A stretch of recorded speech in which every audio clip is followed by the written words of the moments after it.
Le retour de Courbouillon. Pour sa deuxième année, une soirée à Mouansartou, une initiative du Club des entrepreneurs du Pays de Grasse. Il s'agit toujours d'impulser des idées et d'être à l'origine de projets innovants. Au programme des conférences, deux premiers invités à l'honneur cette année, Alexandre Jardin et Guillaume Villemot, pour présenter leur mouvement citoyen Bleu Blanc Zèbre.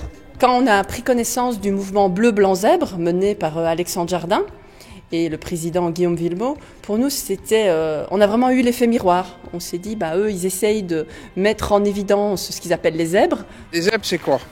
C'est des gens qui se prennent en main, qui règlent les fractures du pays, qui cherchent les faiseux.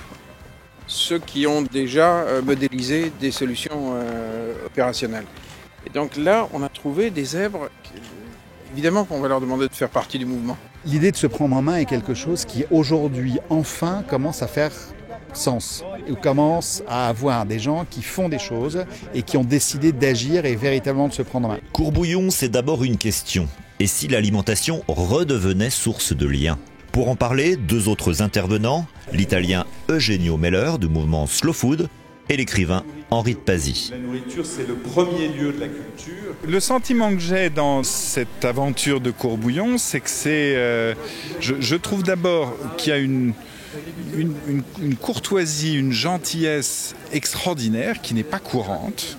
On cherche la joie et la joie, elle est là, elle est dans le lien. La joie n'est pas dans la solitude. La joie n'est pas dans l'isolement. L'idée du lien, elle est présente, elle est absolument partout. Et puis moi, ce qui m'intéresse, c'est ce qui va se passer maintenant.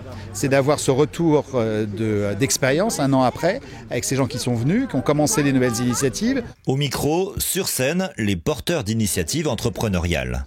Les balades Courbouillon, la cuisine intersalariée ou encore la Meute et Seva Café. L'heure est au retour d'expérience. Nous avons, grâce à Courbouillon, réuni déjà un core team qui a décidé tout de suite derrière de dire on y va. Et la chance qu'on a eue, tout de suite, qui aurait pu être un frein, qui était déjà un frein dans ma tête depuis longtemps, c'est qu'on a eu un restaurateur qui a trouvé l'idée absolument incroyable et qui nous a dit « Votre idée, elle me passionne, elle est vraiment en phase avec mes valeurs. Voilà les clés de mon restaurant. » Mais l'idée, c'est vraiment, avec sa gentillesse, d'offrir ses talents pour que rayonne notre territoire. Ça, c'est vraiment très important. Aujourd'hui, c'est un bilan d'étape qui est très riche, puisqu'on est quand même aujourd'hui à plus de 100 personnes dans notre activité, notre coopérative La Meute. Donc ça, on est déjà très content. Partout aux quatre coins du monde, on se rend compte que ce Pays de Grasse tout entier est porteur de ces valeurs-là. Un temps fort, la signature du manifeste pour le Pays de Grasse. Le beau, le bon, le vrai. C'est un trépied, le beau, le bon, le vrai, qui symbolise finalement toutes les personnes qui ont envie de monter des projets, d'être acteurs du changement dans leur vie de tous les jours, en utilisant l'alimentation qui crée du lien, on va dire. Que l'alimentation est finalement un moyen de vivre, d'échanger, d'avoir plus de liens sur notre territoire. Un lien bien réel, c'est tout naturellement que la soirée s'est poursuivie par la grande tablée. La tradition est lancée pour impulser cet art de vivre sur le Pays de Grasse.